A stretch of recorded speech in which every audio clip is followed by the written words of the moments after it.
ఎవరైనా సరే ఆరోగ్యంగా ఉండాలంటే శుభ్రత పాటించాలి. మరి శుభ్రత కావాలంటే ఎలిం ప్రొడక్ట్స్ వాడాలి.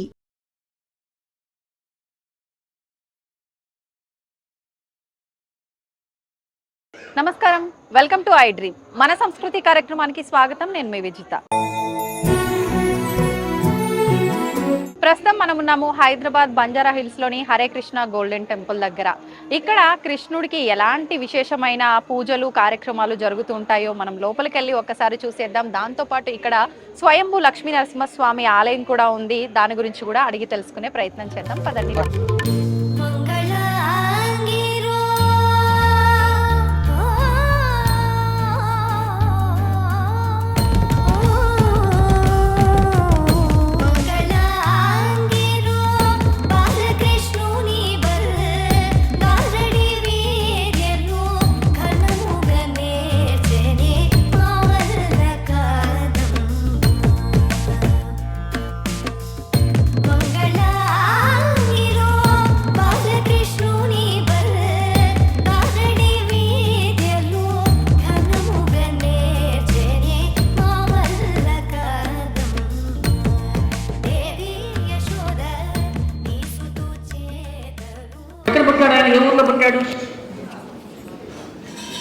మథురాలో పుట్టాడు.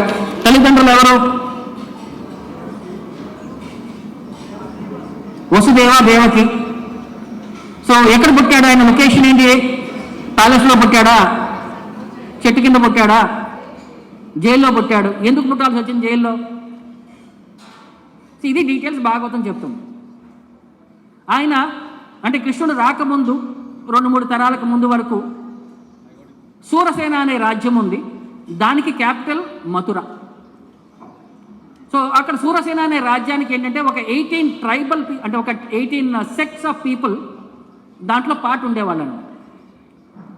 At any one particular time ఎవరైతే స్ట్రాంగెస్ట్ పర్సన్ ఉంటాడో, కృష్ణుడు రాకముందు వాళ్ళ తాతగారు ఫస్ట్ దానికి రాజు అయి ఉన్నాడు, సూరసేన అని చెప్పి ఆయన పేరే.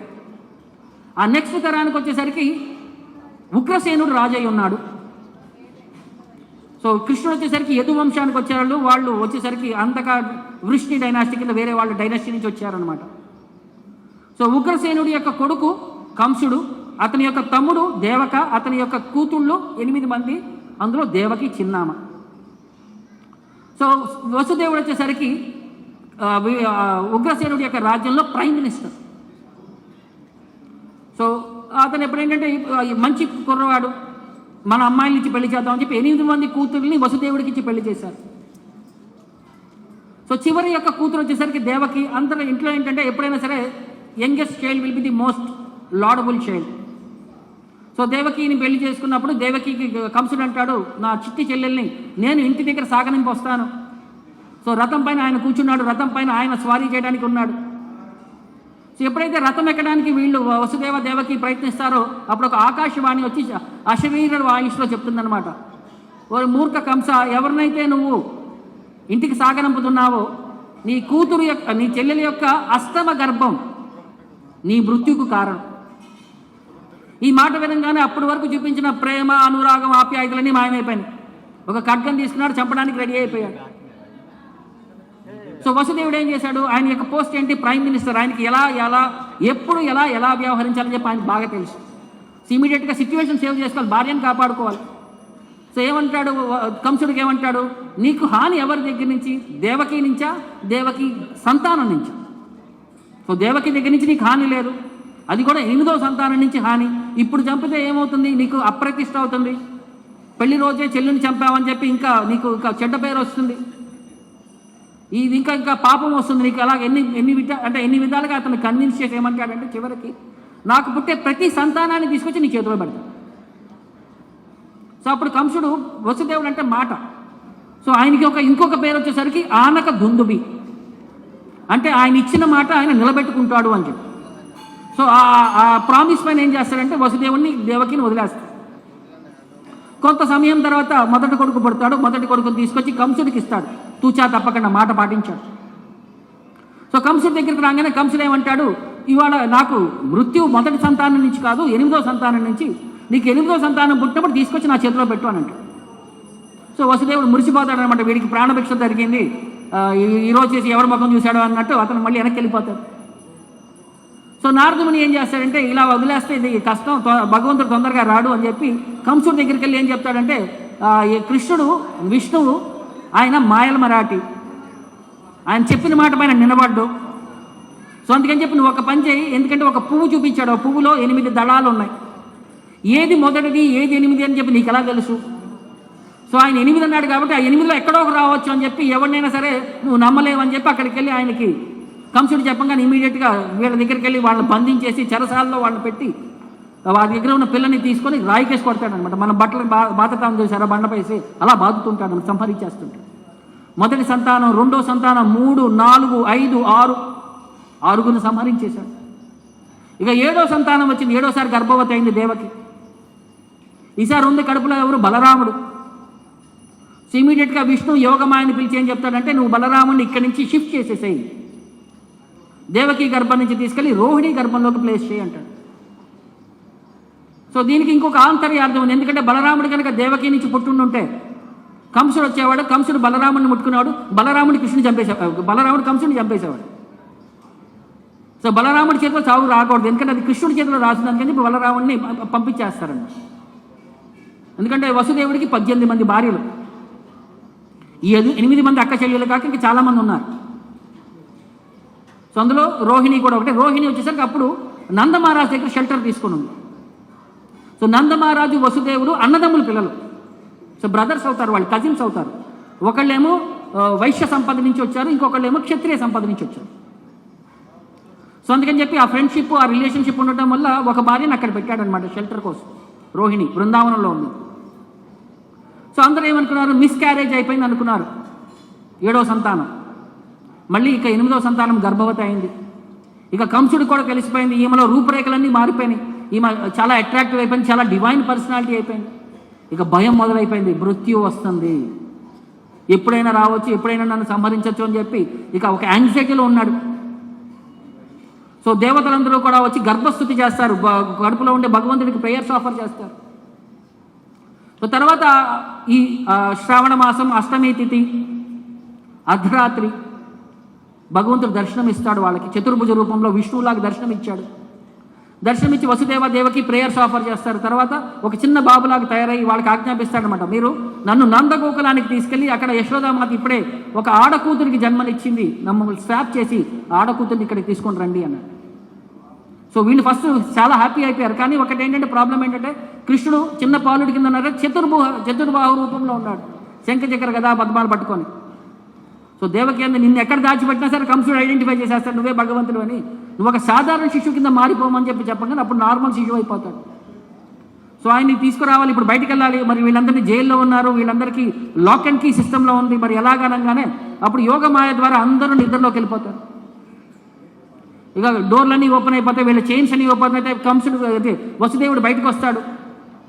బయటకు వచ్చినప్పుడు మనకి ఒక చిన్న రిఫరెన్స్ ఇక్కడ చెప్తారంటే మీరు వినే ఉంటారు, వసుదేవుడు అంతటి వాడు గాడిద కాళ్ళు పట్టుకున్నాడు. అది ఎందుకు వచ్చింది అసలు, దానికి దీనికి సందర్భం ఏంటి? సో కంసుడికి వాడి బట్టల పైన నమ్మకం లేక గాడిదని అక్కడ ఇన్ఛార్జ్ కింద పెడతాడంట బయట. ఎప్పుడైతే ఆ పాప సౌండ్ వినంగానే, పిల్లవాడు పుట్టిన సౌండ్ అనగానే గట్టిగా సౌండ్ చేయి, అప్పుడు నేను ఇమీడియట్గా నేను పరిగెత్తుకు వస్తాను అని చెప్పి. సో చేతిలో పిల్లవాడిని చూడంగానే ఇక గాడిద సౌండ్ చేయడానికి రెడీ అయిపోయింది. రెడీ అయిపోయేసరికి అప్పుడు వసుదేవుడు అంటాడనమాట, నీ అంత గొప్ప గాడిద నేను ఎప్పుడు చూడలేదు, నువ్వు గాడిదలకే రాజు, నువ్వు అతను పొగడతలతో ముంచెత్తుతాడనమాట. పొగడతలు ముంచెత్తి సాష్టాంగ నమస్కారం చేస్తాడు ఆ గాడిదకి.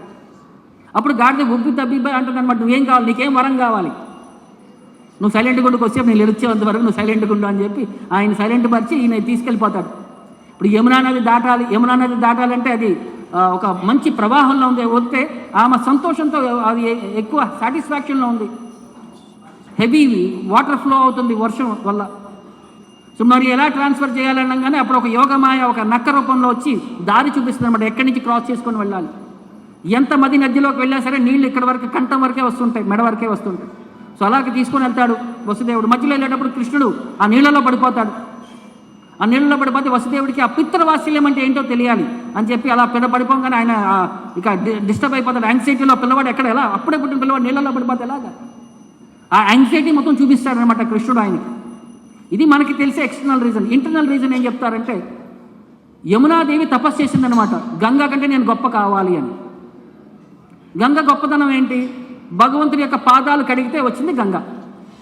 వామన అవతారంలో ఆయన ముల్లోకాలను కవర్ చేసినప్పుడు ఒక కాలుతో ఊర్ధ్వలోకాలని కవర్ చేశాడు. అప్పుడు ఈ యూనివర్స్ యొక్క పొర చీల్చుకొని ఆ బొటని వేలు బయట ఉండే కాజల్ వాటర్ని, కారణోదక వాటర్ని ఈ కాలు వాష్ చేసుకుంటే భూమి మీద పడితే అది గంగాదేవి అయింది. సో అందుకనే ఆమె పేరు విష్ణుపది అంటారు. విష్ణు పాదాలు కడిగింది కాబట్టి ఆమెను విష్ణుపది అని అంటారు. సో యమున ఏంటంటే నేను గంగా కంటే పవర్ఫుల్ అవ్వాలి అని చెప్పండి. అందుకనే భగవంతుడు ఏమన్నాడు, ఆమెకి ఒట్టు కాళ్ళే కడిగాము, నేను నీ నీళ్ళలో నేను స్నానం చేస్తానని చెప్పి నీళ్ళలో పడిపోయాడు. సో అప్పటి నుంచి నీళ్ళలో స్నానం చేస్తానే ఉంటాడు. సో ఆచార్యులు ఎలా చెప్తారంటే, కంపేర్ చేయడానికి గంగా 1 పొటెంట్ అయితే యమున 100 టైమ్స్ గంగా. అంత స్పిరిచువల్లీ పొటెంట్ అనమాట. సో అక్కడి నుంచి నందగోకులానికి వెళ్ళాడు. అక్కడ అప్పుడే ఆడపిల్ల పుట్టింది. ఆ యశోదామాతకి ఎవరికి స్పృహ లేదు, వాళ్ళందరూ నిద్రపోతున్నారు. పుట్టింది అమ్మాయి అబ్బాయి అని చెప్పి కూడా క్లారిటీ లేదు. సో స్వాప్ చేసేసాడు. అక్కడ పుట్టిన అమ్మాయిని తీసుకొచ్చాడు, అబ్బాయిని అక్కడ పెట్టేశాడు. సో వెనక్కి రాగానే మళ్ళీ అన్ని డోర్లన్నీ షట్ అయిపోయినాయి. మళ్ళీ ఇమీడియట్గా సౌండ్ వెళ్ళిపోయింది. పిల్ల అరవటం మొదలు పెట్టంగానే సౌండ్ వెళ్ళిపోయింది. కంసుడు పరిగెత్తుకుంటూ వస్తాడు. సో పరిగెత్తుకుంటూ రాగానే అక్కడ దేవకి చెప్తుందన్నమాట, పుట్టింది అబ్బాయి కాదు అమ్మాయి, అమ్మాయిని ప్రాణభిక్ష పెట్టు, నీకు కోడలు అవుతుంది, రేపొద్దున నీ కొడుకుకి భార్య అవుతుంది అని అన్ని విధాలుగా ప్రయత్నిస్తుంది. కానీ కంసుడు మాట వెండు. ఆ పాపను చేతిలో లాక్కొని ఆమెని సంహరించడానికి ప్రయత్నించినప్పుడు ఆయన చేతిలోంచి జారిపోతుంది పాప. ఆమె పాప చేతిలోంచి జారిపోయి ఆకాశంలోకి వెళ్ళి ఆమె 10 చేతులతో దర్శనమిచ్చి దుర్గాదేవిలాగా వైష్ణవిదేవిలాగా దర్శనమిచ్చి చెప్తుందనమాట, నేను నిన్ను సంహరించేవాడు ఆల్రెడీ ఎక్కడో పుట్టాడు, very soon your death will come if not today అని చెప్పి వార్నింగ్ ఇచ్చి ఆమె అన్ని చోట్లకి డిఫరెంట్ నేమ్స్తో ఆమె ఎస్టాబ్లిష్ అయిపోయిందంటారు. వైష్ణవిదేవిలాగా కాశీలో అన్నపూర్ణ, మధుర మీనాక్షి, అలా చాలా ప్లేసెస్లో ఆమె తన ఫామ్ని ఎస్టాబ్లిష్ చేసుకుందని చెప్పి చెప్తారనమాట. సో తర్వాత ఇక కంసుడు వసుదేవ దేవకి కాళ్ళ మీద పడి ప్రాధాయపడతాడనమాట, నన్ను క్షమించండి, నేను తప్పు చేశాను నేను. సో కర్మానుసారం జరగాల్సింది జరిగింది, దాన్ని మనం ఏం చేయలేమని చెప్పి అన్ని విధాలుగా ఇతను ఒక ఫిలాసఫీ మాట్లాడి వాళ్ళ దగ్గర నుంచి క్షమాపణ తీసుకొని ముందుకెళ్ళిపోతాడు. బయటికి రాగానే ఇమీడియట్గా వాళ్ళు రాక్షసులు అసోసియేట్స్ అందరూ చెప్తారనమాట, ఇప్పుడు మరి మృత్యు ఎక్కడ పుట్టింది, వాడిని ఎలా ఐడెంటిఫై చేయాలి, వాడిని సంబంధించాలి. సో ఒక్కొక్క రాక్షసుని పిలుస్తాడు అనమాట. ఫస్ట్ పూతనాన్ని పిలిచాడు, చెప్పాడు ఎవరైతే 15 రోజుల్లోపు పుట్టిన పిల్లలందరినీ ఈ చుట్టుపక్కల గ్రామాల్లో అందరినీ సంహరించేసేంటారు. సో పూతన వస్తుంది, అన్ని చోట్లకి వెళ్తుంది, చిన్న పుట్టిన పిల్లలందరినీ ఎత్తుకుని వెళ్ళిపోవడం, వాళ్ళకి సంహరించేయడం. సో కృష్ణుడు ఒకడు ఉన్నాడు అని చెప్పి ఈలోపు సెలబ్రేషన్స్ జరుగుతున్నాయి అని చెప్పి నందమహారాజ్ గురించి తెలిసింది.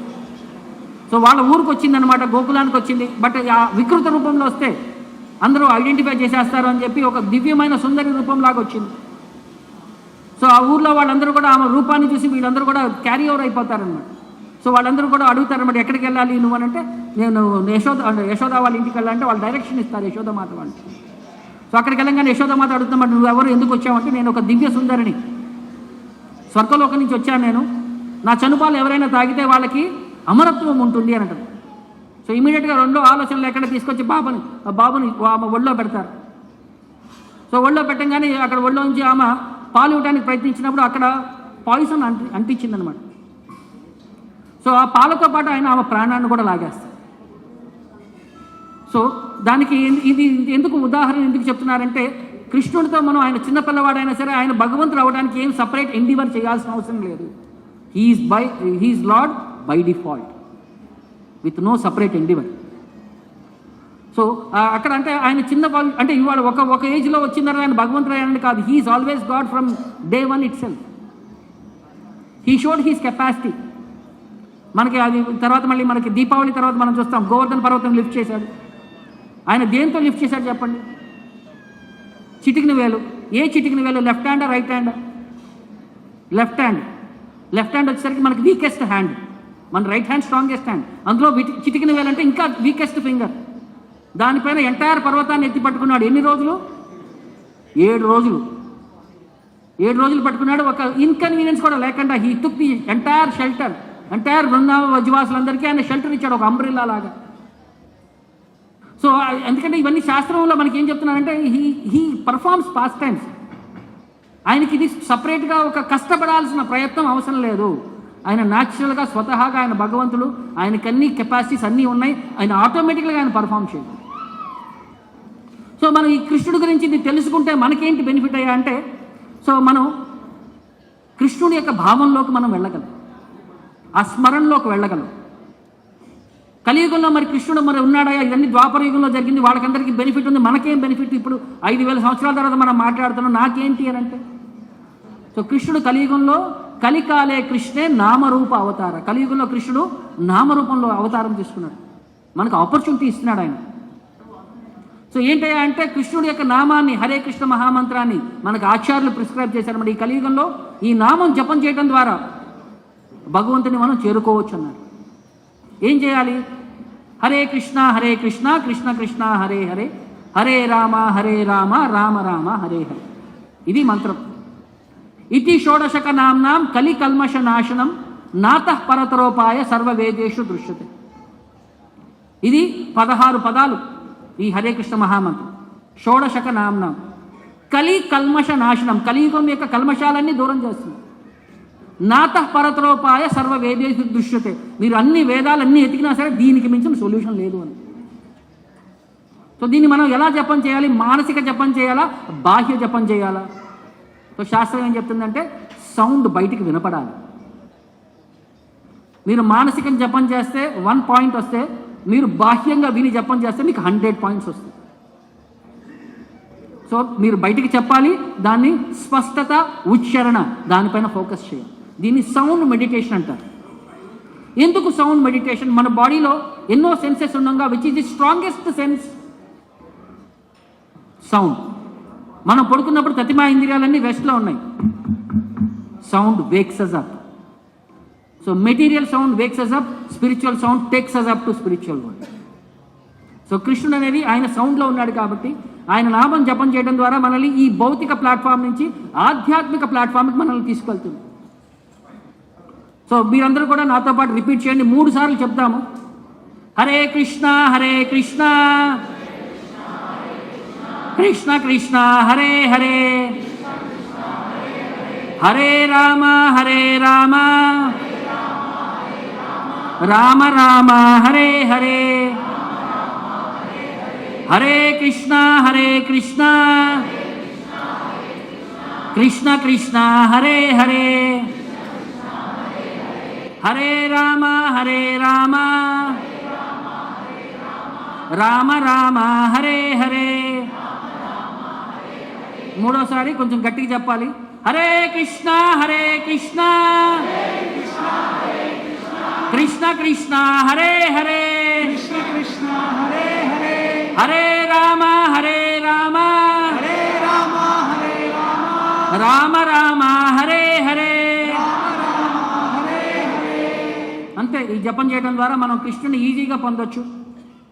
కానీ ఏంటంటే మనం స్పష్టత, ఉచ్చారణ. సో మనం మన లైఫ్లో ఎప్పుడైనా సరే మనం ఇబ్బంది అనుకున్నప్పుడు కదా స్వామిని తలుచుకోవచ్చు, సంతోషంగా ఉన్నప్పుడు తలుచుకోవచ్చు. సో మినిమం రోజుకి 108 సార్లు జపం చేయడం స్టార్ట్ చేయండి. ప్రభుపాద వారి ఆజ్ఞ ప్రకారం అయితే మినిమం 16 రౌండ్లు జపం చేస్తాం మనం, కానీ 1 రౌండ్తో స్టార్ట్ చేయొచ్చు.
अच्युतं केशवं कृष्णदामोदरं रामनारायणं जानकीवल्लभम् अच्युतं केशवं कृष्णदामोदरं रामनारायणं जानकीवल्लभम् और कहते हैं भगवान आते नहीं और कहते हैं भगवान आते नहीं तुम तो मीरा के जैसे बुलाते नहीं तुम तो मीरा के जैसे बुलाते नहीं अच्युतं केशवं कृष्णदामोदरं रामनारायणं जानकीवल्लभम्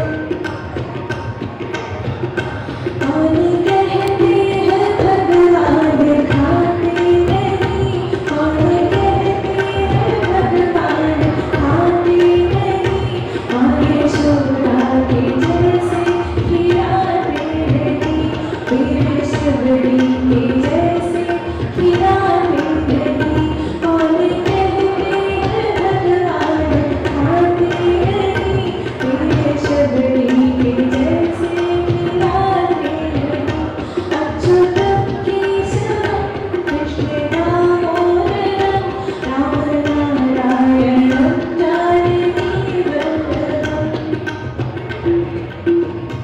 और कहते हैं भगवान सोते नहीं आगे यशोदा के जैसे सुलाते नहीं आगे यशोदा के जैसे सुलाते नहीं अच्युतं केशवं कृष्णदामोदरं रामनारायणं जानकीवल्लभम् अच्युतं केशवं कृष्णदामोदरं रामनारायणं जानकीवल्लभम्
Krishna Krishna Hare Hare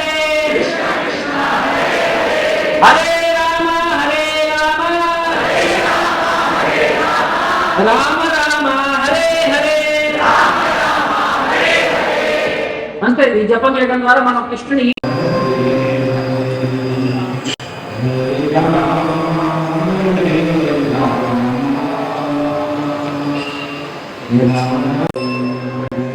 Krishna Hare Krishna Krishna Krishna